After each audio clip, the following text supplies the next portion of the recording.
Akkam jirtu barattoota? Viidiyoon kun gosa barnoota baayoloojii irratti mata duree footosynthesis jedhuun afaan Oromoon kan isiniif dhiyaatedha. Viidiyoon kun barattoota remediyaaliidhaa fi akkasumas barattoota kutaa 12 guutuu Itoophiyaa keessa jiraniif ni tajaajila.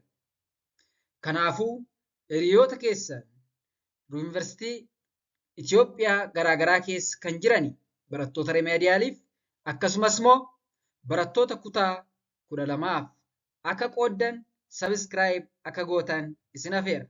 Ani Dr. Alamaayyoodha. Yuunivarsiitii Waraabeerraa. Viidiyoo kana keessatti jalqaba irratti waa'ee baalaa yookiin liif ni ilaalla.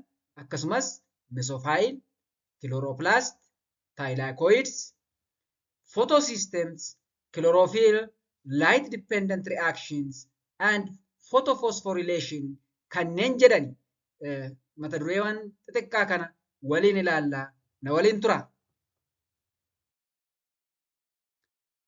Mee akka seensaatti kanaa ilaallu. Caasaa kana yoo fudhannee ilaalle akkuma beekamu biqiloonni soorata mataa isaanii adeemsa footosynthesisdhaan qopheeffachuu ni danda'u.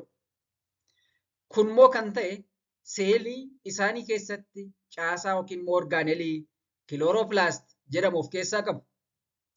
Kiloroopilaastii keessa immoo caasaan giraanaa jedhamu ni jira. Caasaan giraanaa kun adeemsa footosynthesisii ifaa ni gaggeessa yookiin light dependent reaction.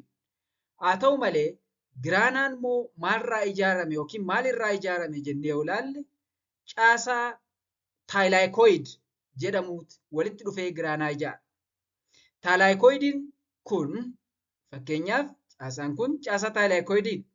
Taayilaakooyidiin kun immoo membreenii mataa isaa ta'e ni qaba. Membireeniin kun taayilaakooyid membreen jedhama. Taayilaakooyid membreenii kana keessa immoo caasaaleen wal makaa yookiin immoo kompleksii pirootinii garaagaraa ni jiru. Fakkeenyaaf inni jalqabaa kun footosystem 2 jedhama. Itti aansuudhaan cancala electron transport yookiin immoo electron transport chain membreenii taayilaakooyidii kana keessatti ni argama. Itti aansuunis footosystem 1 kan jedhamu kompleksiin pirootinii ni jira. Itti aansuunis cancalli geejjiba yookiin immoo electron transport chain ni jira. Akkasumaanis enzaayimiin ATP synthase jedhamu membreenii taayilaakooyidii kana keessatti ni argama. Jarri kun yookiin immoo caasaaleen kun adeemsa footosynthesisii ifaan gaggeeffamu keessatti yookiin immoo light dependent photosynthesis keessatti qooda olaanaa ni qabu. Adeemsa kanaanis dhumarratti bu'aa kanneen akka product yookiin immoo oksijinii gara qilleensaatti gallakkisu, ATP annisa keemikaalaa akkasumas ni maddisiisu, akkasumas kan biraa annisa keemikaalaa kan kuusu koompaawundii NADPH ni maddisiisa. Kun kan maddu sadarkaa jalqabaa footosynthesis yookiin immoo light dependent photosynthesis irratti ta'a. Mee sochiiwwan elektiroonii fi pirootoonii yookiin immoo haayidroojin ayinii membreenii kana keessatti akkamitti raawwata jedhu wajjin ilaallu. Keessi membreenii taayilaakooyidii kanaa taayilaakooyid luumeen jedhama. Kanaafuu membireeniidhaaf taayilaakooyidii luumeenii kana gidduutti sochiin elektirooniidhaa fi pirootoonii yookiin haayidroojin ayinii maal fakkaata? Mee akka seensaatti haa ilaallu. Fakkeenyaaf asii elektirooniin footosystem 2 irraa yeroo annisa ifa aduudhaan egzaayitir ta'u gara kutaa biraatti ni darba. Kun kan inni ta'u sochiinsaa membreenii taayilaakooyidii keessatti.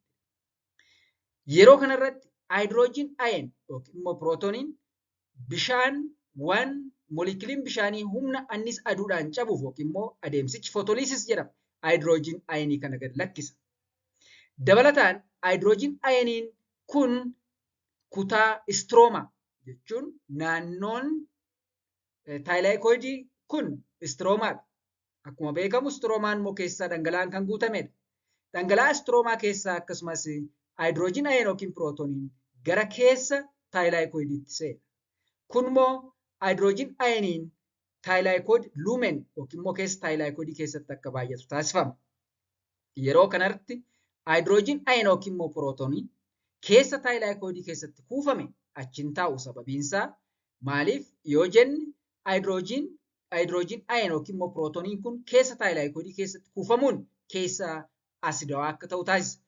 Kun immoo madaala isaa eeggatee akka jiraatuuf seeliin kuufama pirootoonii taayilaayikoodii luumenii keessaatii karaa inzaayim ATP synthesis akka gara stroomaatti gad ba'u ni taasifama. Adeemsi kun immoo kemoosmoosis jedhama. Adeemsa kanaanis ATP yookiin immoo chemical energy ni uumama jechuudha. Dabalataan annisaan kan kuusu, annisaa keemikaalaa kan kuusu bakka kanarratti bakka photosystem 1 booda kan NADPH jedhamu ni uumama jechuudha. Kanaafuu sadarkaa isa jalqabaa adeemsa photosynthesis irratti annisaan ifa aduu gara annisa keemikaalaa ATPdhaa fi gara NADPH tti uumama.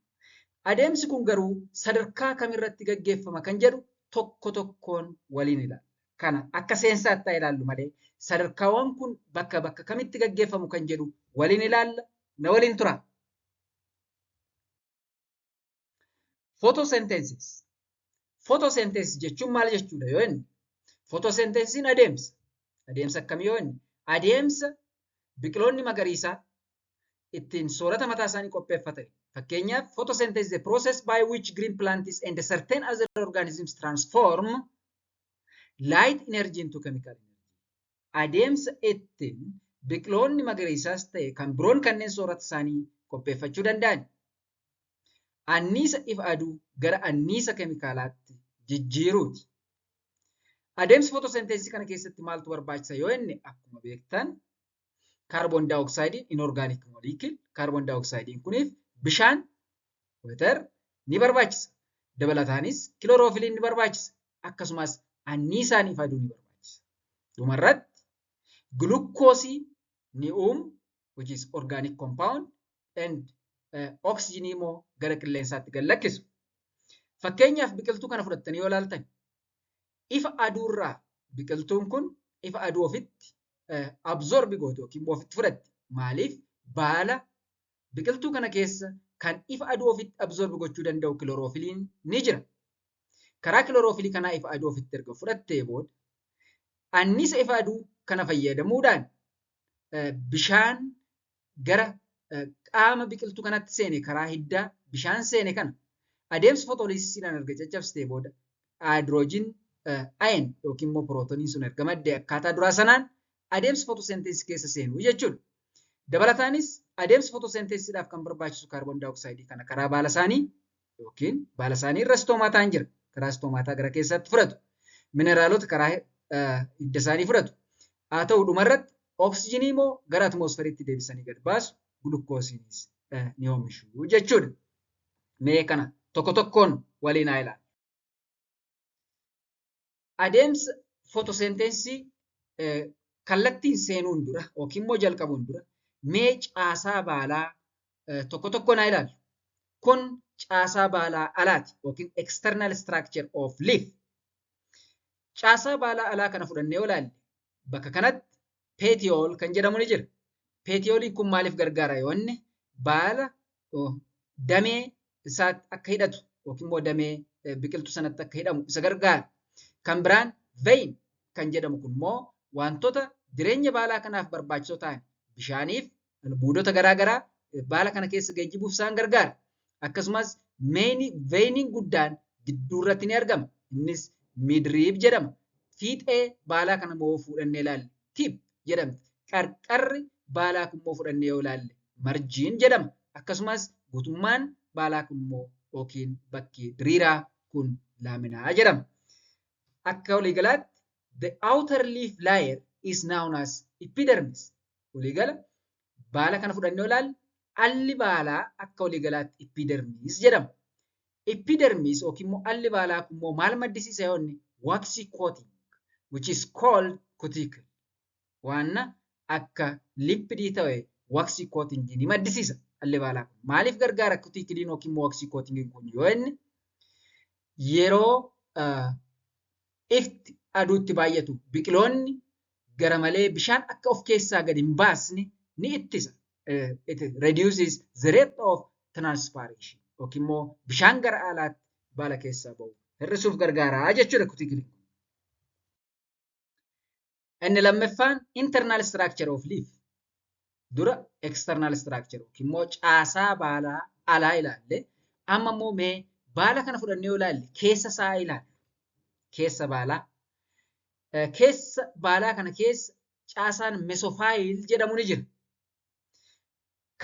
Baala kana fudhannee yoo ilaalle keessa ishee yoo maayikirooskooppiin ilaalle caasaan baalaa gara alaa that is the upper epiderm irra keessaan irra keessa baalaa upper epiderm karaa jalaas lower epiderm ni qaba.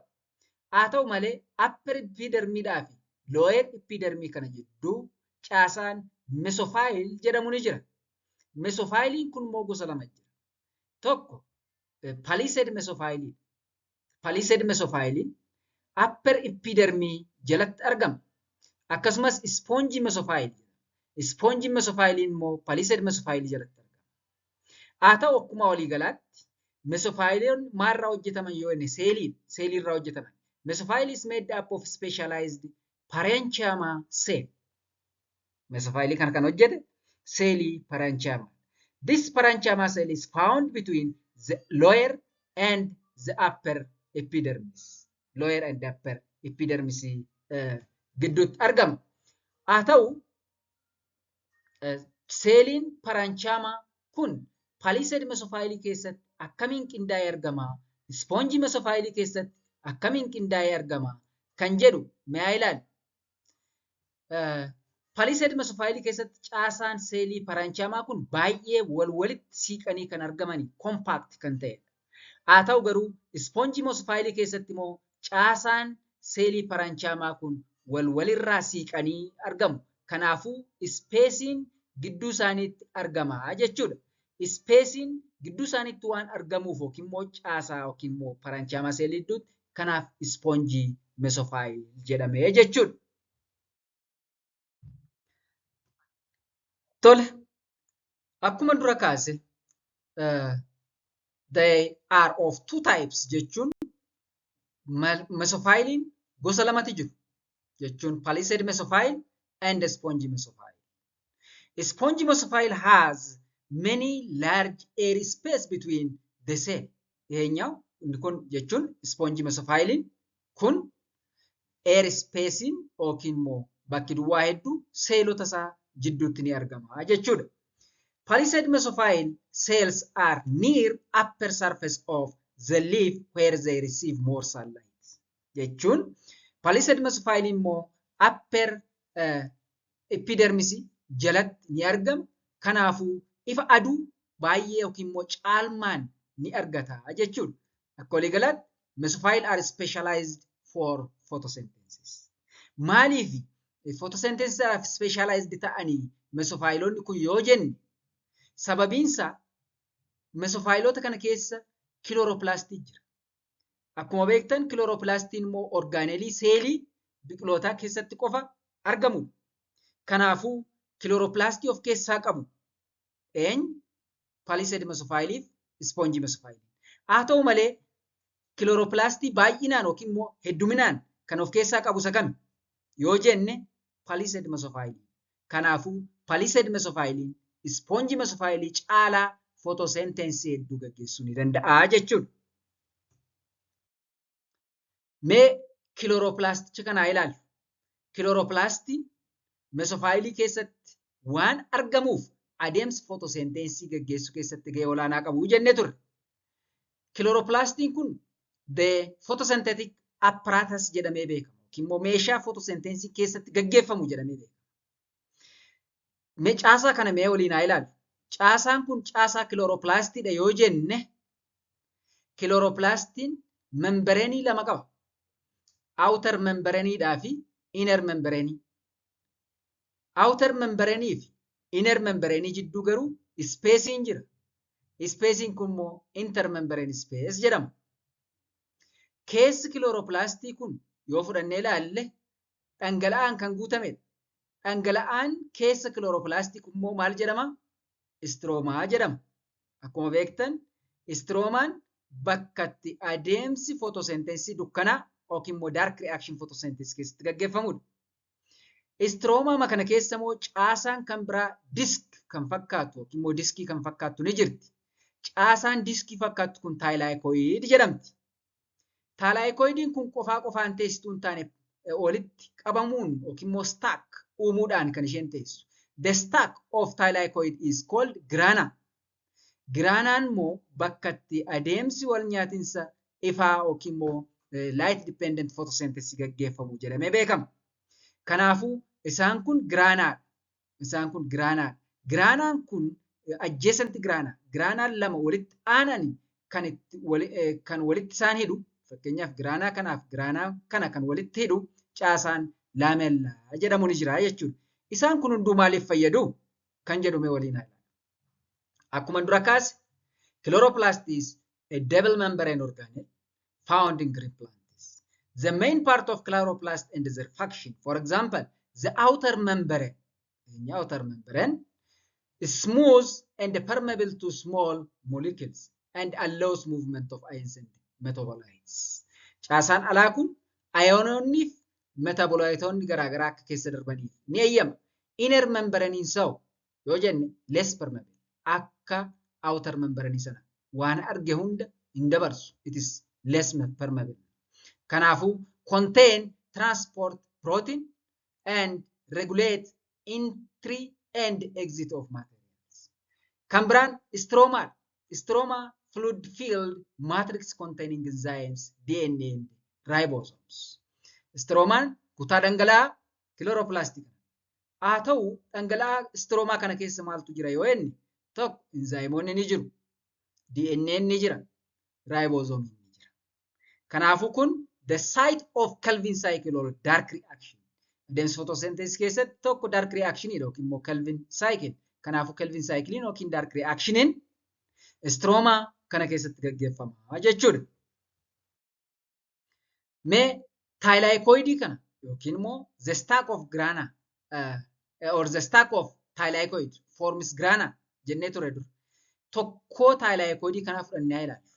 Thylakoidonni kun walitti qabamanii grana uumu.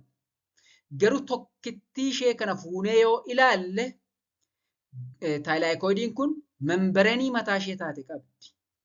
Innis thylakoid membrane jedhama. Keessi thylakoidii kanaa immoo thylakoid lumen jedhama. Thylakoid lumeniin kun immoo ammas dhangala'aa mataa isaa ta'e ni qaba. Kanaafuu thylakoids are flattened sacs arranged in stacks called grana. Then it is the site of light dependent reaction. Bakka itti light dependent reaction gaggeeffamu. Grana is stack of thylakoid connected by lamella. Then this lamella increases the surface area for light absorption. Dura kan kaasetti keessi thylakoid lumen jedhama inneera. Thylakoid lumeniin kun immoo dhangala'aadha of keessaa qaba. Mee thylakoid lumenii kana ilaalu. The thylakoid lumen is internal space enclosed by the thylakoid membrane. It is filled with the fluid. Dhangala'aan kun guutamee jirudha. Maaliif fayyadaa thylakoid lumeniin? The functions of thylakoid lumen. Thylakoid lumen is important for proton or hydrogen ion accumulation during photolysis. Photolysis jechuun adeemsa anniisa ifa aduudhaan moleekiliin bishaanii caccabuun hydrogen ionii fi oksijiinii gad lakkisudha. Hydrogen ioniin sun immoo protonii. Kanaafuu bishaan yeroo caccabee hydrogen ionii kana gad lakkisu hydrogen ioniin kun eessatti kuufama yoo inni thylakoid lumenii keessatti. Kanaafuu tokko faayidaan isaa proton accumulation during photolysis. This creates proton gradient across thylakoid membrane. Kun immoo maal godha? Proton gradient yookiin immoo garaagarummaa kuufama protonii membranii thylakoid irratti. Keessa thylakoid keessatti protoniin hydrogen ioniin kuufamni isaa baay'ataa deema. Gara ala thylakoid membranii ala thylakoid membrane jechuun maal keessa jechuudha?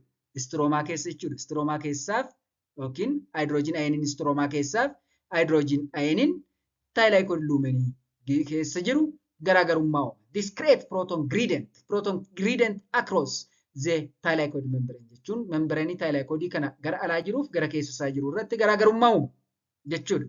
Kuufamuun maali? Kuufamuun protonii ion yookiin immoo hydrogen ion. Akkasumas ATP synthesis. This the proton gradient generate proton motive force. Here amma garaagarummaa proton ionii uumaa jedheera. Kunimmoo maal uumaa? It generate proton motive force. Anniisa protonii sochoosuu danda'u kana ni uuma jechuudha. Proton flow back into the stroma through ATP synthesis. Yeroo proton motive force kunimmoo enzyme thylakoid membrane irratti argamtu ATP synthesis drive gochuudhaan yookiin immoo sochoosuudhaan akka inni protonii kana yookiin immoo hydrogen ionii keessa thylakoid lumenii keessatti kuufame kana gara stroomaatti duuba deebi'u taasisa. Kan biraan faayidaan thylakoid lumenii space for enzymatic reaction. Enzymoonni garaagaraa adeemsa wal nyaatinsa keemikaalaa akka gaggeeffatan ni taasisa. Keessa thylakoid lumenii kana keessatti enzymoonni garaagaraa wal nyaatinsa keemikaalaa garaagaraa gaggeessu. For example, fakkeenyaaf certain reaction of light dependent reaction occur here.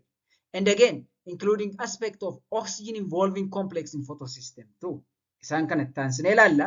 Photosystem 2 keessa oxygen involving complex kan jedhamu jiru. Isaan kun bakka kanatti wal nyaatinsa keemikaal reaction akka gaggeessan ni taasisu jechuudha. Thylakoid membrane. Jalqaba thylakoidii fudhannee ilaalleerra. Keessa thylakoidii immoo thylakoid lumen jedhama. Membranii mataa isaanii qaba thylakoidiin kun membranii thylakoidii. Membraniin thylakoidii kun immoo is the outer boundary for the thylakoid. Thylakoid membraniin kun maalirraa ijaarame? Caasaan thylakoid membranii yoo inni ilaalle phospholipid irraa ijaarame. Phospholipid akkuma beektan caasaa yookiin immoo kutaa lama qaba. The head region and against the tail region kan jedhamu jechuudha. Mataadhaaf gara eegee jechuudha. Mataan phospholipidii kun immoo bishaan keessatti bulbulamuu ni danda'a. Kanaafuu water loving. The tail part is water hating or hydrophobic. Kanaafuu bishaan hin jaallatu jechuudha. Heading garuu hydrophilic bishaan jaallata jechuudha. Dura akkan isin ibsuu yaaletti thylakoidiin keessi isaa bishaaniin kan guutamedha. Thylakoid lumen jedheen ture fluidiin kan guutame. Garri alaasaa immoo stroomaadha. Stroomaanis dhangala'aa qaba jenneerra. Kanaafuu mataan phospholipidii kun gara keessa thylakoidiitti galagalee taa'a. Akkasumas mataan gama biraatiin immoo mataan phospholipidii kan biraan gara stroomaatti galagalee taa'a. Maaliif stroomaa keessas dhangala'aan waan jiruuf bishaan waan jaallatuuf itti galagalaa jechuudha. Lumenii keessattis immoo bishaan waan jiruuf bishaan waan jaallatuuf phospholipidin itti galagalee taa'a jechuudha. Haala kanaan eegeen isaanii yookiin immoo taayiliin isaanii walitti galagala. Eegeen isaanii silaa bishaan hin jaallatu waan ta'eef bishaan baqachuuf jecha walitti galagalanii taa'u jechuudha. Akkaataa kanaan caasaa membranii thylakoidii uumuu jechuudha. Eenyu? Phospholipidin. Phospholipidin caasaa membranii thylakoidii uumuu jechuudha. Caasaan membranii thylakoidii kun immoo caasaa baay'eedha yookiin immoo single membrane, the single lipid bilayer that encloses the thylakoid lumen. Haa ta'u caasaa thylakoid membranii kana keessa maal faatu argama yoo jenne it contains essential molecules for photosynthesis. Wantoota adeemsa photosynthesisdhaaf baay'ee barbaachisoo ta'anii caasaa thylakoidii kana keessatti argamu. Tokko maaltu barbaachisa? Adeemsa photosynthesisdhaaf kan caasaa thylakoidii keessatti argamu yoo jenne photosystem 2. Photosystem 2 kun caasaa thylakoidii keessatti argama. Kan biraan photosystem 1. Photosystem 1nis asuma caasaa thylakoidii keessatti argama. Kan biraan light harvesting complex. Light harvesting complexiin kun jechuun caasaalee anniisa ifa aduu ofitti harkisan keessaa qaba jechuudha. Kan biraan electron transport chain jechuun elektiroononni yeroo gallakkifaman kan keessa geejjibaman cancala electron transport kan uumuu danda'an protein complexota garaagaraa keessa jira. Isaan kunis eenyu fa'i protein complexonni kun yoo jenne tokko plastocunine kan jedhamu keessa jira. Kan biraan cytochrome B6F complex kan jedhamuti caasaa membreenii thylakoidii keessa jira. Kan biraan plastocyanine kan jedhamu keessa jira. Dabalataan caasaa thylakoid membreenii kana keessa maaltu jira inni? Inzaayimii. Inzaayimiin kun maal jedhamti? ATP synthase jedhamti. ATP synthase. Kun hundinuu faayidaa mataa isaanii qabu adeemsa photosynthesis keessatti. Faayidaan isaanii maali? Ittaansine waliin ilaalla. Mee photosystemii irraa kaa. Dura akkan isinitti argisiisuuf yaale irratti caasaan thylakoid membreenii maal of keessaa qaba? Photosystemii of keessaa qaba jennee turre. Mee photosystemiin kun immoo photosystem 1 fi photosystem 2 dha jennee turre. Haa ta'u photosystemiin kun maal jechuudha ofuma isaa? Caasaa thylakoidii keessatti kan argamu photosystemiin kun maali jechuudha photosystemiin. Photosystem jechuun it is a large complex of protein and the pigments or light harvesting molecule. Photosystemiin prootiniidhaaf caasaa annisa ifa aduu ofitti harkisuu danda'an yookiin immoo pigmentoota akkasiirraa kan ijaarame. Fakkeenyaaf kun prootiniidha yoo inni prootinii kana keessatti pigmentoonni annisa ifa aduu ofitti harkisan keessa jiru jechuudha. Fakkeenyaaf photosystemii kana keessa pigmentoota jiran keessaa tokko kiloroofilii. Kiloroofiliin immoo wiirtuu photosystemii keessatti cimdiidhaan ni jiru. That is a chlorophyll A special pair. Chlorophyll A'n adda qindaa'uun yookiin immoo cimdiin chlorophyll A addaa wiirtuu photosystemii kana keessatti argamu.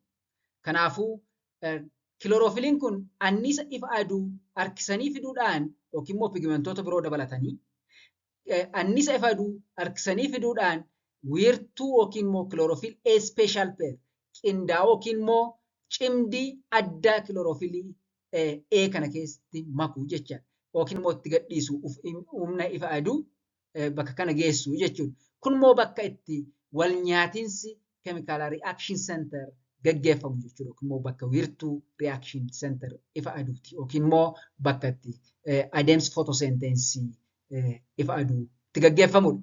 Kanaafuu there are two types of photosystem. Kuma dura kaase photosystem lama jiru. Photosystem 1 and the photosystem 2. Both photosystem contains many pigments help to collect light energy. Isaan maal fa'i? A special pair of chlorophyll molecules. A special pair of chlorophyll molecule kun immoo eessatti argama? Found at the core or the reaction center bakka kana jechuudha of the photosystem. The special pair of chlorophyll A molecule in photosystem 1 is called P700. Chlorophyll A, special pair of chlorophyll A photosystem 1 keessatti argamu P700 jedhama. Maal jechuudha P? P jechuun pigment jechuudha. 700 jechuun immoo wavelength photosystem 2 irratti photosystem 1 irratti annisa ifa aduu harkisuu danda'u. Annisaan ifa aduu wavelength mataa isaanii ta'anii qabu. Bakka wavelength 700 jedhamu kanarratti annisa ifa aduu ofitti absorb gochuu danda'a jechuudha. Annisaan ifa aduu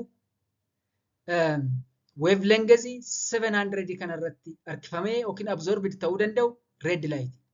Halluu red light kan qabu jechuudha. Most efficiently at 700. Kan biraan the special pair of chlorophyll A molecule in photosystem 2. Photosystem 2 keessa immoo special pair of electron chlorophyll A is called P680. Pigment 680. Kun immoo maal jechuudha? Annisaa ifa aduu wavelength bakka 680 kanarratti harkisuu danda'a jechuudha. Kunis halluun wavelength kana red light jechuudha. During photosynthesis, yeroo photosynthesis jechuudha. Yeroo photosynthesis only P680 causes photolysis of water. Why? Kun maaliif ta'a? Yeroo photosynthesis irratti dura akka jalqaba irratti kaasneet adeemsa photosynthesis keessatti kan barbaachisu tokko bishaan. Bishaan split ta'uu qaba yookiin immoo moleekiliin bishaanii kun dissociate ta'uu qaba. Garamitti? Gara hydrogen ayinii fi gara oksijiniitti. Kun kan ta'uu danda'u annisa ifa aduudha. Adeemsichi maal jedhama? Photolysis jedhama. Bakka kamitti taasifama? Photolysisiin Moleekilii bishaanii bakka kamitti taasifama yoo jenne garuu photosystem 2 keessatti. Photosystem 2 isa photosystem 2 keessaatii bakka P680 jedhamu. Photosystem 1 keessatti ta'uu hin danda'u. Kun maaliif ta'e yoo jenne sababa mataa isaa ta'e qaba. Photolysisiin bishaanii kan inni P680 keessatti qofa ta'uu danda'e sababiin isaa tokko P680 has very high electron attracting power. Elektiroonii ofitti harkisuu, annis elektiroonii ofitti harkisuu guddaa qaba. P680. Inni lammaffaan photolysis requires a special enzyme system. Adeemsi photolysisii yookiin immoo hydrolysis of water yookiin splitting of water molecule maal barbaada? It requires special enzyme. Enzyme addaa barbaada. Enzyme addaa kun immoo oxygen involving complex yookiin manganese cluster jedhamu. Oxygen involving complex yookiin manganese clustering kun immoo kan inni argamu photosystem 2 keessatti qofa. Sababa kanaaf bakka kanatti photolysisiin gaggeeffama jechaadha. Haa ta'u enzyme oxygen involving complex enzymoota kana immoo maal of keessaa qabu yoo inni enzyme system is a cluster made of 4 manganese ion. Enzyme complexonni kun maal of keessaa qabu? Moleekilii manganeezii meeqa qabu? 4. Calcium ion moleekilii tokko, chloride ion moleekilii tokko qaba. This is manganese calcium chloride cluster. Clusteronni kun maaliif fayyadu inni? They provide electrons that the P680 removes from water. Adeemsa photosynthesis keessatti yeroo bishaan photolyzed yookiin immoo split ta'u elektiroonii gad lakkisa. Elektiroonii kana immoo photosystem 2 keessaa innaa elektiroononni gad lakkifamanii isa photosystem 2 keessaa elektiroonota gad ba'an sana bakka buusa. Haa ta'u garuu elektiroonii bishaan kanarraa gad lakkifamtee eenyutu bakka buusa yoo inni enzyme system complex kana yookiin immoo oxygen involving complex yookiin immoo manganese calcium chloride cluster kanatu elektiroonii bishaan irraa gad lakkifamte kana bakka buusaa jechuudha. Mee ittaan sinaa ilaallu kam. The reaction center of a photosystem contains a unique pair of chlorophyll A.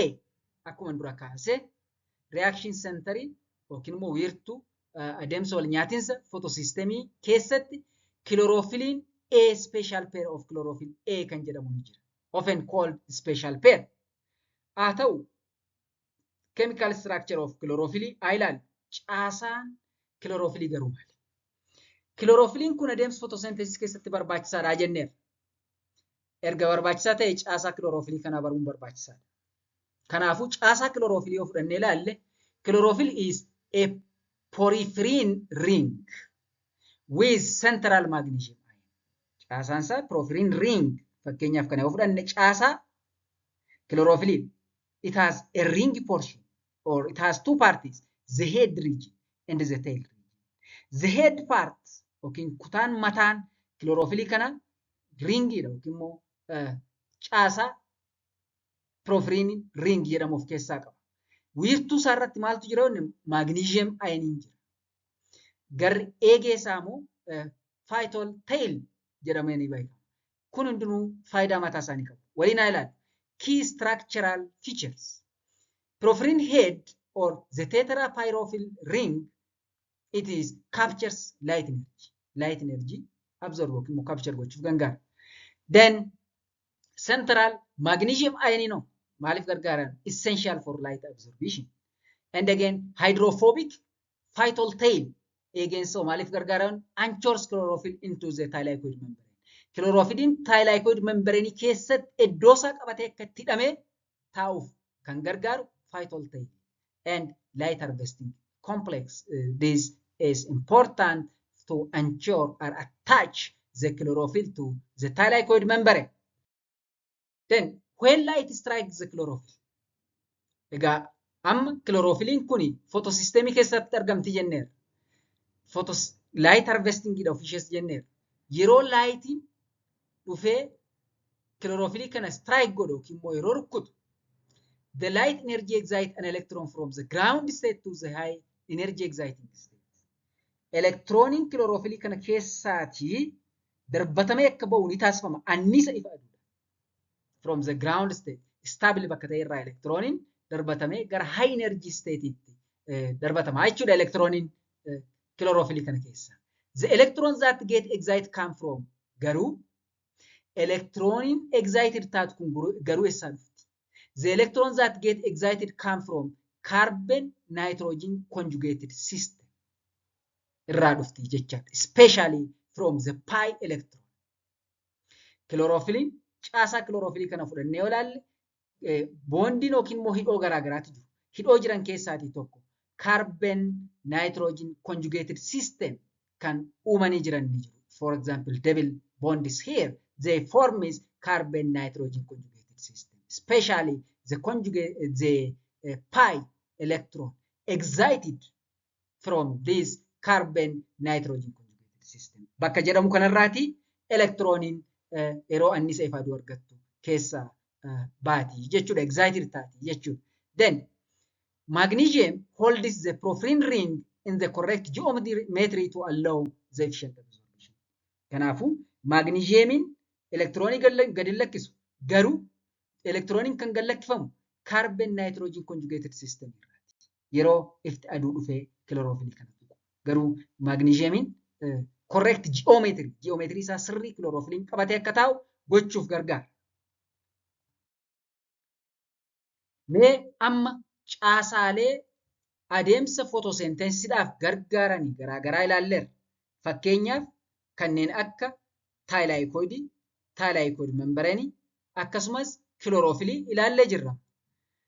Jarri kun yookiin immoo caasaaleen kun adeemsa fotosenteesiif baay'ee murteessoo.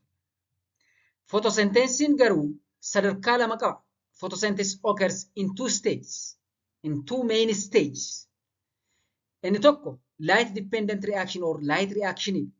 Inni lammaffaan light independent reaction yookiin dark reaction. Adeemsa fotosenteesisii kana keessatti inni jalqabaa osoo hin gaggeeffamin inni lammaffaan itti fufuu hin danda'u. Kanaafuu viidiyoo kana keessatti waa'ee light dependent reaction yookiin light reaction qofa ilaalla. Viidiyoo itti aanu keessatti garuu light independent reaction isinii dhiyeessa. Mee amma light dependent reaction kana ilaalu. Light dependent reaction or light reaction. These are the first stage of photosynthesis. Sadarkaa jalqabaa photosynthesis light dependent reaction. This occurring on the thylakoid member of chloroplasts. Kun eessatti gaggeeffamu?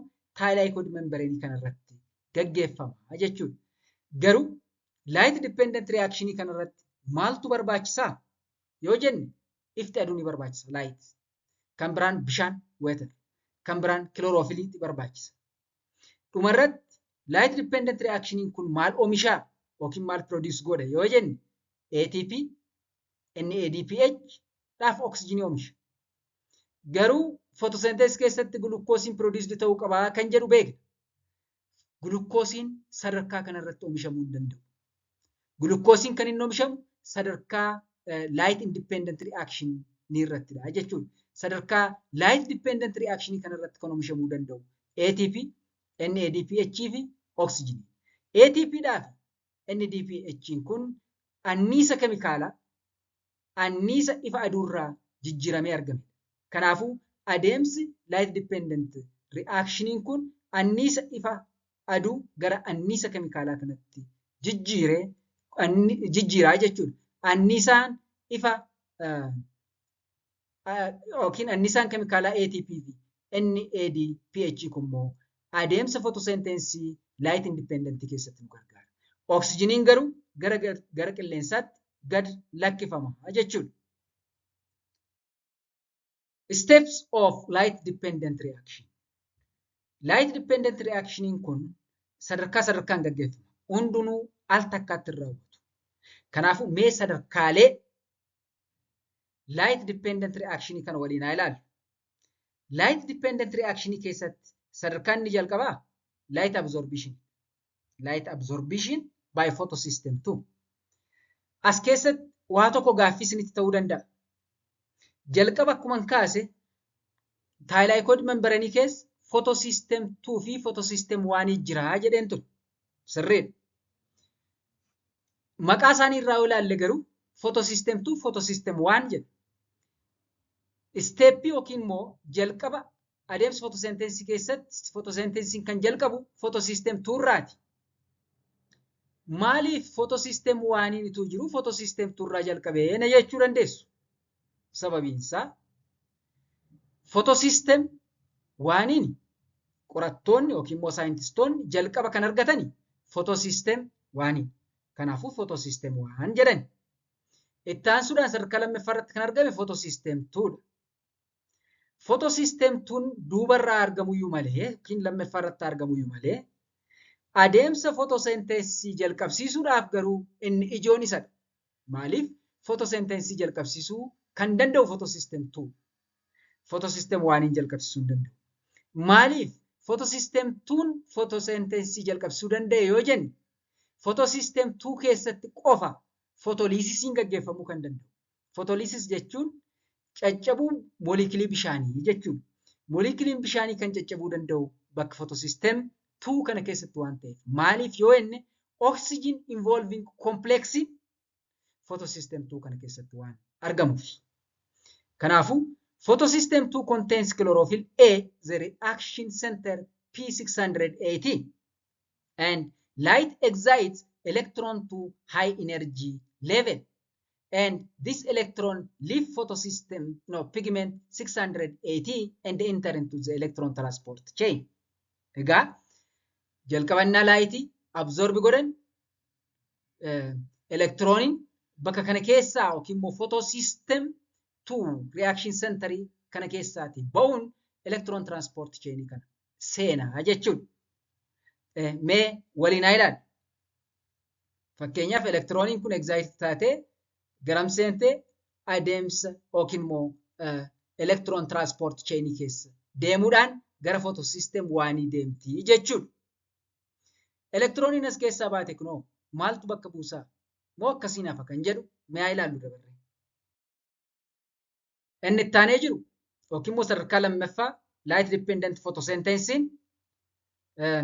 photolysis of water molecule or splitting of water molecule. This occurs in photosystem 2, replaces lost electron. Sadarkaa lammaffaa irratti mooliikiliin bishaanii gargar caccabuun elektiroonii jalqaba photosystem 2 chlorophyll photosystem 2 kana keessaa baate bakka buusa. As keessatti bishaan annisa ifa aduudhaan waan caccabuuf adeemsichi photolysis.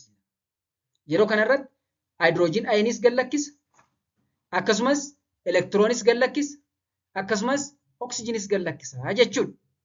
Elektirooniin gallakkifamte kun elektiroonii chlorophyll photosystemii keessaa baate sana bakka buusuuf gargaara. Then electron replaces those lost by the pigment 680 and proton accumulate in thylakoid lumen. Hydrogen ayoniin kun moo eessa kuufama? Thylakoid lumenii kana keessatti kuufama. Kuufamuun hydrogenii thylakoid lumenii kana keessatti maal creating proton gradient jechuun kuufama garaagarummaa kuufama hydrogen ayonii keessa thylakoididhaa fi stroomaa keessa jiru gargar akka ta'u taasisaa jechuudha. Haa ta'u oxygen is released as a waste product. Oxygeniin garuu thylakoid keessaati akka waste productitti gara alaatti gad ba'aa jechuudha. Mee adeemsicha kana waliin haa ilaallu. Look, elektirooniin photosystem 2 keessaa chlorophyll photosystem 2 keessaa baate elektiroonii bishaaniin gallakkifamteen bakka buufamti. Elektiroonii bishaaniin gallakkifamte bakka buufamti. Yeroo kanarratti hydrogen ayoniin immoo thylakoid keessa kuufama. Oksijiniin garuu thylakoid lumenii keessaati gara alaatti ba'a. Look, hydrogen ayoniin thylakoid lumenii keessaa hin ba'u keessatti ta'a. Elektiroononni garuu caasaa membreenii thylakoid kanarra deemu. Oksijiniin garuu thylakoid lumenii gallakkisuun gara alaatti ba'a jechuudha. Kun sadarkaa lammaffaa adeemsa photosynthesis light dependent. Sadarkaa sadaffaa irratti stage 3 electron transport chain. electron transport chain adeemsa kana keessatti iddoo lama jiru. Tokko electron transport chain photosystem 2 fi photosystem 1 gidduutti argamu. Kan biraan electron transport system photosystem 1 booda argamudha. So in electron transport chain, the excited electron from photosystem 2 flows through the series of carriers. Then electron in photosystem 2 yookiin chlorophyll photosystem 2 kana keessa jiru keessaa na lakkifamu jalqaba irratti elektiroonii kana kan ofitti fudhattu or the primary electron acceptor jedhamee kan beekamu pheophatin jedhama. Pheophatin is the primary electron acceptor in photosystem 2. Kana booda gara electron transport chain kana seenu. Electron transport chain kun immoo eenyu fa'iin uumamee jira yoo inni tokko plastoquinine akkasumas cytochrome B6F complex akkasumas plastocyanin kanaan uumama jechuudha. Mee adeemsa elektiroonii kanas ni ilaalla. Look, elektirooniin as keessaatii yookiin immoo kilooroofilii photosystem 2 keessa jiru irraa erga ba'ee booda jalqaba irratti pheophatiniin erga fudhatamee booda electron transport chainota kana keessa deema. Kanneen akka plastoquinine, cytochrome B6F complex, plastocyanin keessa deemuun garam seenaa photosystem 1 deema. Edda photosystem 1 deemee maaltu ta'a? Kan itti aanu ilaalla. Adeemsa kana keessatti yeroo elektirooniin photosystem 2 keessaatii ba'uun gara electron transport chain seenu bishaan photolysis ta'uun yookiin immoo split ta'uun hydrogenii gallakkisannee ture dura. Hydrogen ion released into thylakoid lumen during photolysis of water at photosystem 2 akkuma dura jennee jechuudha. Hydrogen ioniin bishaan irraa gallakkifamee thylakoid lumen keessa kuufama. As electron moves yeroo elektirooniin as keessaa baatee yookiin immoo elektiroonii photosystem 2 keessaa baatee kilooroofilii photosystem 2 keessa jiru keessaa elektirooniin baatee yeroo electron transport chain kana seentu energy is released. Annisaan ni gallakkifama. Annisaan gallakkifamu kunmoo hydrogen ionii stroomaa keessa jiru. Maaliif stroomaa keessas elektirooniin jira. Hydrogen ionii kana annisaan kunmoo karaa photosystem karaa cytochrome B6F complexii hydrogen ioniin kun gara thylakoid lumenitti akka gad seenan taasisa. Yaadadha ammas irratti maaltu jira? Photolysisiin jechuun yeroo moolekiliin bishaanii caccabu hydrogen ionii thylakoid lumenii keessa kuusa. Yeroo elektiroononni kunmoo electron transport chain irra darbani annisaa gallakkisu. Annisaan elektiroonota kanaan gallakkifame immoo hydrogen ionii stroomaa keessa jiru jechuun thylakoid lumenii ala kan jiru fidee yookiin immoo harkisee garamitti galcha?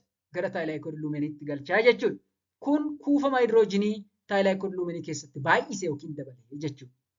Haa ta'u garuu asirratti wanti yaadachuu qabdan hydrogen ioniin stroomaa keessaatii gara thylakoidiitti seenu karaa kami yoo jenne cytochrome B6F complex karaa jedhamtuun seenaa jechuudha. Akka waliigalaatti asitti kuufamni hydrogen ionootaa keessa thylakoidiitti baay'atee jechuudha. Kun maaluma? These two steps kan jenne tokko photolysisii, lammaffaan hydrogen ionii stroomaa keessaa gara keessatti pumped ta'ee seenu jechuudha. These two steps generate proton gradient. Garaagarummaa kuufama protonii keessa thylakoidiidhaa fi ala thylakoidii dabalee jechuudha. This forms proton motive force. Kunimmoo annisaan proton motifii akka uumamu taasisa. Annisaan kunimmoo enzyme ATP synthesis sochoosa yookiin immoo drive godha. ATP synthesin drive taate yookiin immoo annisa proton motive forceedhaan drive taate maal gooti? Proton ionota kana funaantee gara alaatti deebisti. Ala yennaa inni gara stroomaatti deebisti jechuudha. Thylakoid lumenii keessaa gad baasti. Yeroo gad baastu annisaan keemikaalaa ATP annisa ifa aduurraa gara annisa ATP chemical energy kanatti jijjiirama jechuudha.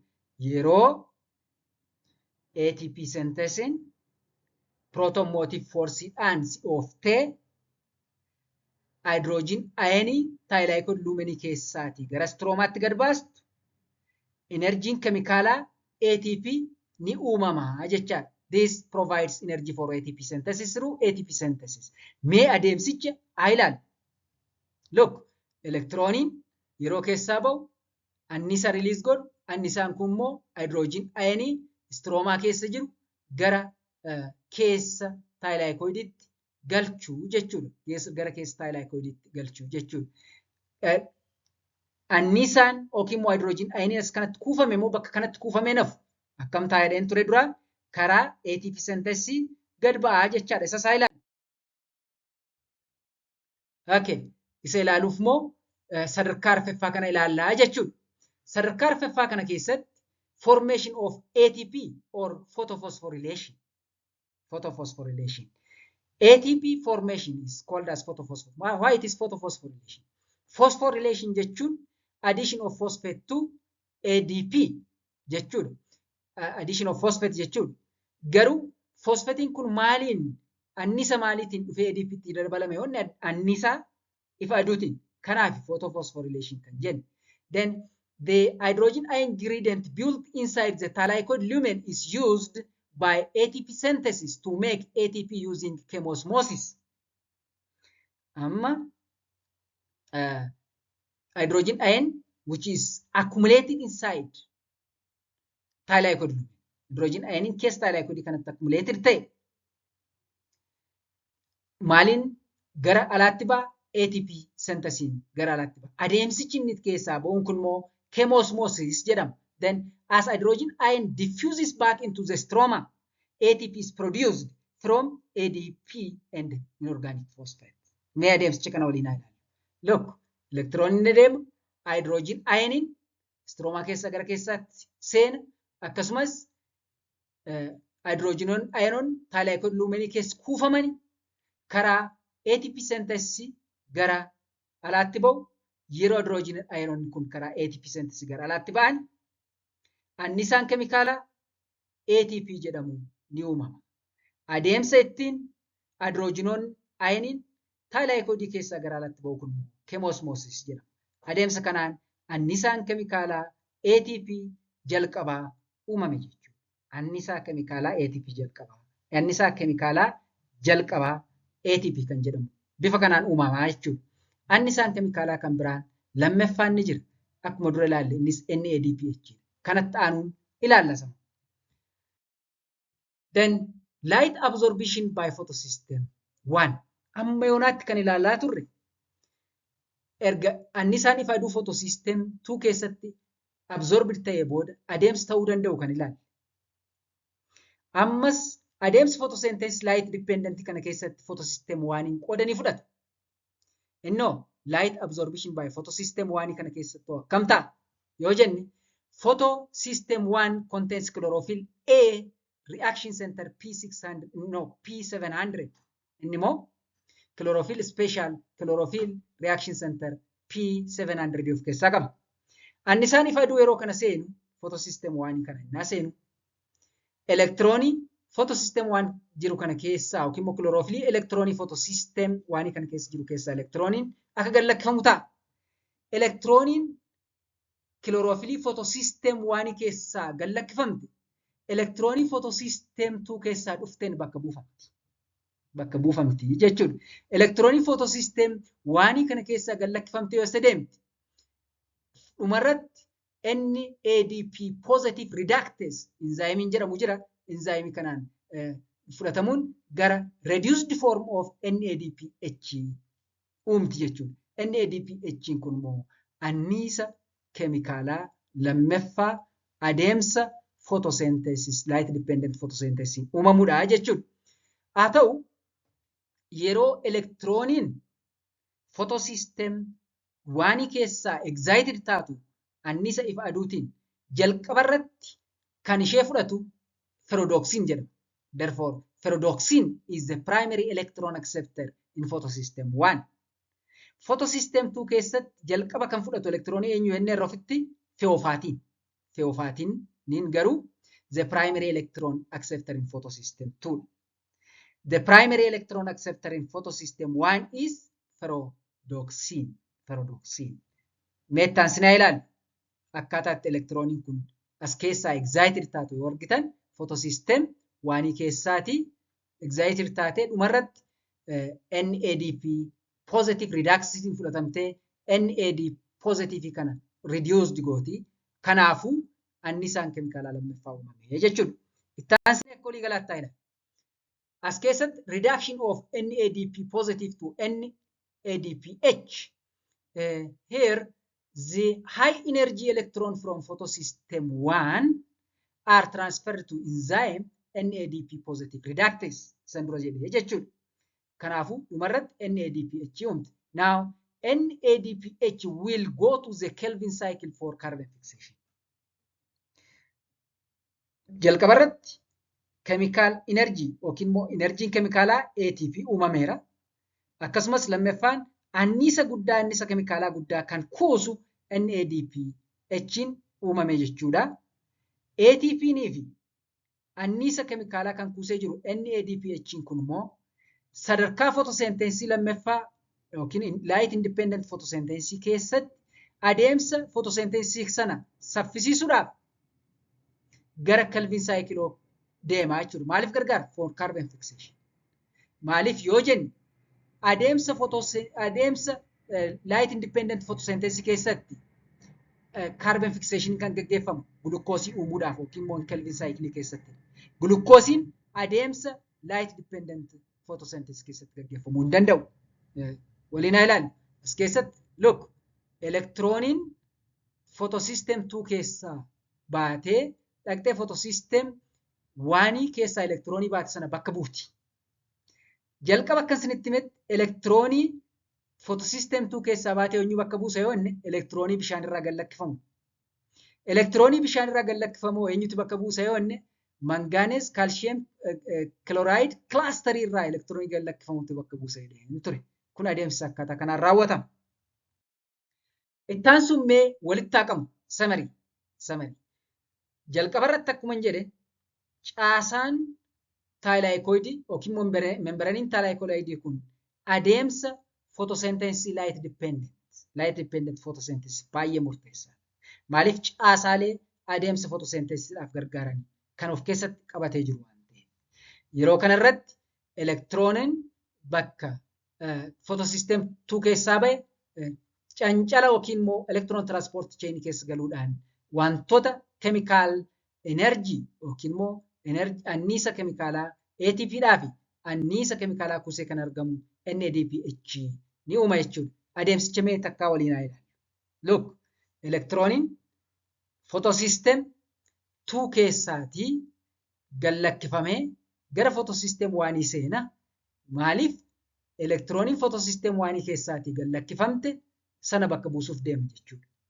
Elektirooniin photosystem 1 keessaa gad lakkifamte enzyme NADP positive reductasein reduced gochuudhaan NADPH yookiin immoo kuufama kanneen annisa keemikaalaa kuusuu danda'u NADPH uumaa jechuudha.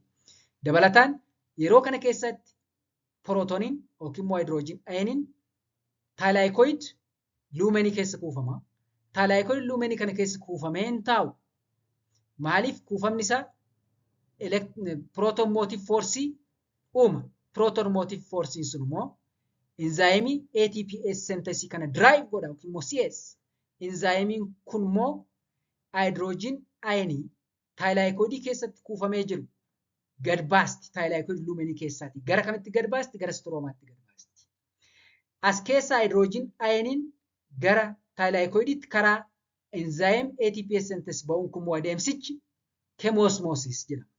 Adeemsa kanaan maaltu uumama yoo annisa keemikaalaa ATP uumama jechuudha. Annisa keemikaalaa ATP uumama jechuudha.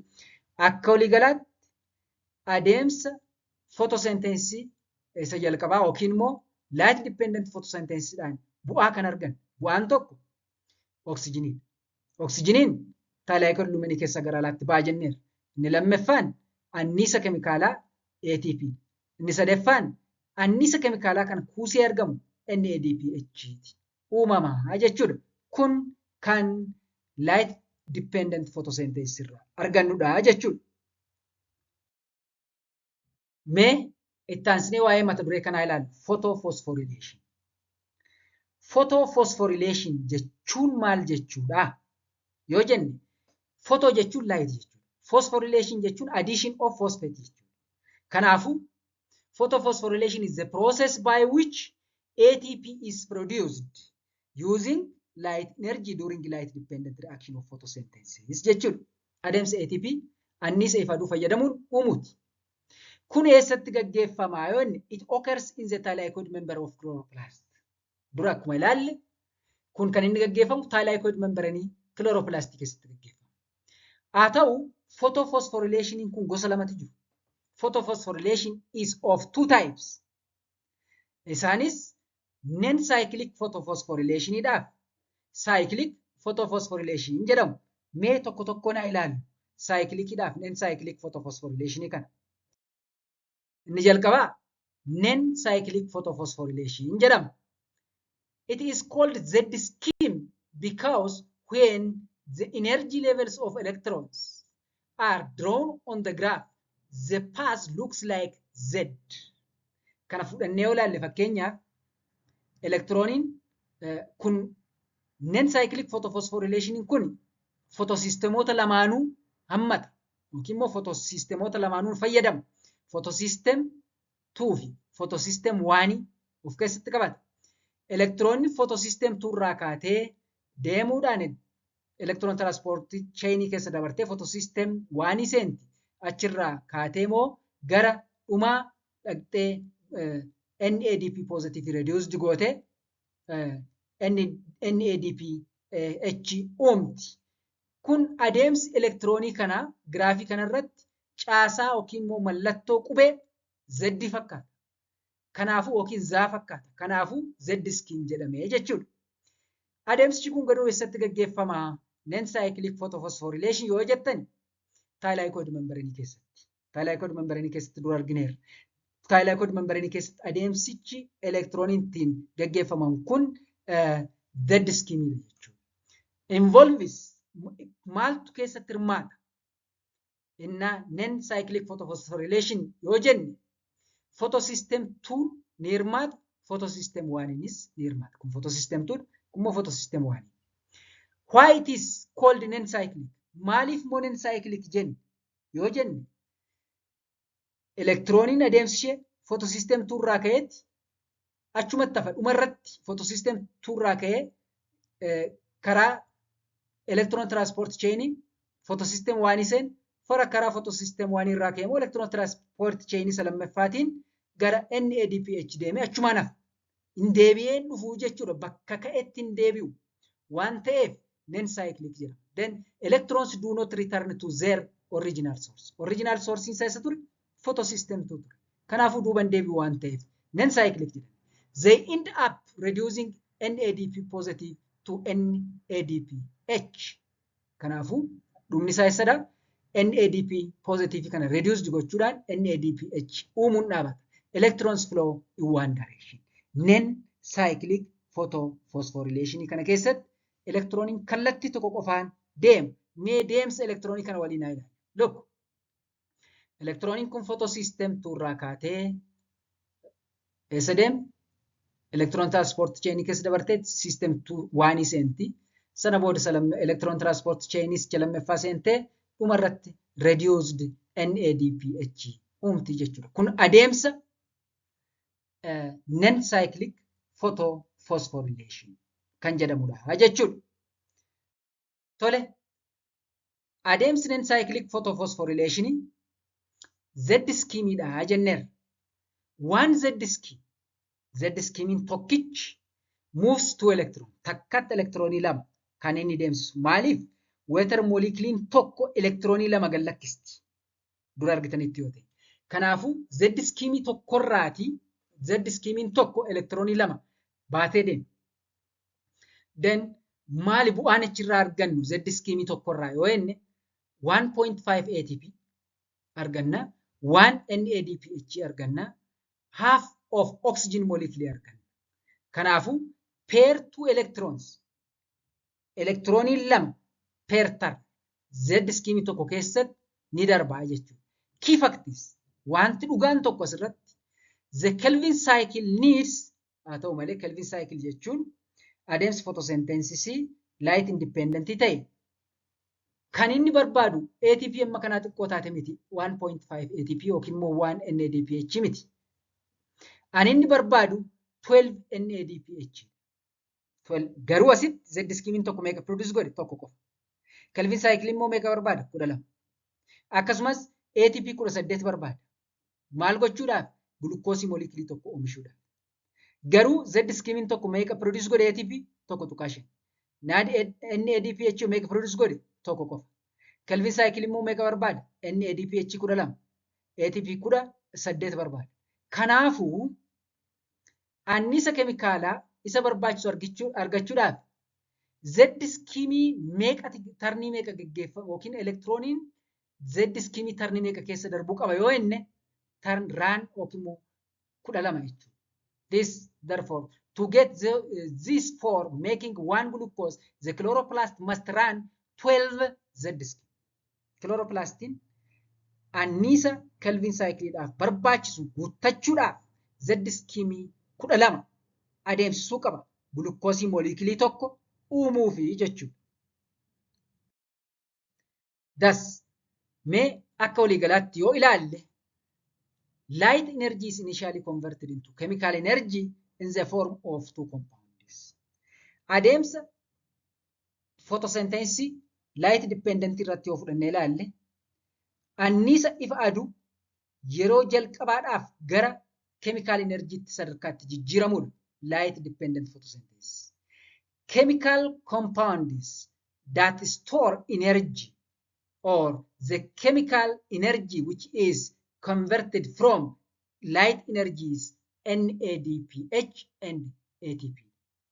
This is initially converted to the chemical energy in the form of two compounds. Compoundonni lamaan light energy irraati yeroo jalqabaadhaaf gara chemical energy jijjiiramanii NADPH dhaaf ATP adenosine triphosphate. NADPH kun a source of electrons act as a reducing power, while ATP is a versatile energy currency of the cell. Maal jechuudha? Versatile energy currency of the cell jechuun yoo fudhanne currency jechuun fakkeenyaaf mana nyaataa tokko deemtanii nyaata nyaattanii sababa nyaattaniif qarshii kaffaltu. Haa ta'u seelonni garuu gochaalee garaagaraa aktivitii garaagaraa raawwachuudhaaf annisa baasu. Annisa kallattiidhaan isaan itti fayyadamani maali jechuudha? ATP. Kanaafuu ATP is the versatile energy of the cell kan jedhamu kanaaf. Notice here yaadadhaa that the light reaction do not produce sugar. Light reaction keessatti sugariin garuu produced hin ta'u sadarkaa lammaffaa irratti ta'aa jechuudha. Gudunfuudhaaf nen cyclic kana yoo ilaalle mee adeemsa elektiroonii kana waliin haa ilaallu. Look, photosystem 2 irraa ka'ee photosystem 1 seenee electron transportota keessa darbuudhaan dhuma irratti NADPH uumaa jechuudha. Nen cyclic kana keessatti electron transport chainii lama jiru. Electron transport chainiin photosystem 2 dhaaf photosystem 1 gidduu kan argamu. Inni lammaffaan photosystem 1 dhaa fi amma NADPH uumamu jiru kan argamu electron transport chainii isa lammaffaa jechuudha. Inni itti aanu cyclic photophosphorylation immoo mee ilaalla. Cyclic photophosphorylation gosa lama jiranneera. Nen cyclic and cyclic. Nen cyclic cha ilaalleerraa mee amma immoo cyclic kan jedhu kan waliin haa ilaallu. Cyclic photophosphorylation. Electron travel in a cyclic manner. Location is thylakoid membrane. Kunis thylakoid membrane keessatti gaggeeffama. Maaltu keessatti hirmaata yoo inni garuu involves only photosystem 1. Photosystem 1 keessa qofatti hirmaata. Kun fakkeenyaaf diagramiif cyclic photophosphorylation dha yoo inni as keessatti kan qooda fudhatu photosystem 1 qofa. Osoo annisaan ifa aduu photon dhufee photosystem 1 kana keessa elektiroonii kilooriinii irra jiru, kilooroofilii irra jiru hit godhe elektirooniin kilooroofilii irra jiru kun excited ta'uun bifa saayikilikiidhaan yookiin bifa geengoodhaan naannofti jechuudha. Fotosistem waan irraa kaatee deebitee fotosistem waan himatti seenti. Adeemsa kanaan annisa keemikaalaa tokko oomishti. Annisaan keemikaalaa adeemsa saayikilik fotofosforileeshiniidhaan oomishamu ATP qofadha. Nen saayikilikii keessatti garuu ATPnis NADPHnis ni uumama. Nen saayikilikiin garuu ATP qofa uuma. Mee waliin ilaalaa. Process what happens during cyclic photophosphorylation yoo jenne light excite electron in photosystem 1, light excite electron, then electron pass through the electron transport chain, then again energy released generates ATP, then electron return to photosystem 1, and the product is only ATP, no ADP, no NADPH, or no oxygen is produced in the cyclic photophosphorylation. Why it is called cyclic? Yoo jenne because electrons cycle back to photosystem 1. Electron photosystem 1 irraa kaateet garuma photosystem 1 itti deebiti after moving through the electron transport chain. Used when inni kun jechuun cyclic photophosphorylation kana seelonni yeroo akkamii fayyadamu yoo jenne yemmuu extra ATP barbaadani. Yemmuu ATP hedduminaan barbaadani kilooroplastiin seelii biqilootaa cyclic photophosphorylation kana gaggeessa. Cyclic photophosphorylation annisa ATP dabalataa oomishuudhaaf isaan gargaara jechuudha. This used when the cell needs extra ATP jechuudha. Mee adeemsa sochii elektiroonii kanaa ilaali. Elektirooniin kun photosystem 1 irra jirti. Achirraa kaatee electron transport chain kana keessa dabartee gara photosystem 1 matti deebiti. Yeroo isheen deemtu kana annisaan released ta'u jira. Annisaan released ta'u kun immoo ATP'n produced akka ta'u taasisa jechaadha. Adeemsa kanaan bu'aan cyclic photophosphorylation molecule ATP oomishuu qofadha. Kun immoo kan ta'u yeroo seelonni annisa ATP dabalataa barbaadan ta'a jechuudha. Akka walii galaatti, in summary, the steps of light reaction of photosynthesis produce 3 chemical products. Chemical products sadii qofa produce godha light reaction of photosynthesis. Tokko oxygenidha kan gara qilleensaatti lakkifamu. Kan biraan NADPH, kan biraan ATP. Haa ta'u keemikaalonni kun caasaa chloroplast keessa yookiin immoo thylakoid keessa bakka kamitti uumamanii yoo jenne oxygen is produced in the thylakoid lumen.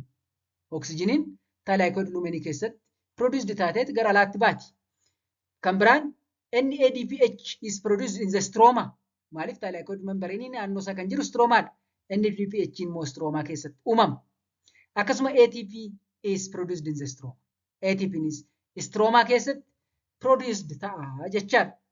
Adeemsa kanaan chemical energy yookiin immoo keemikaalonni kun uumamuu ni danda'u jechaadha. Light reaction photosynthesis.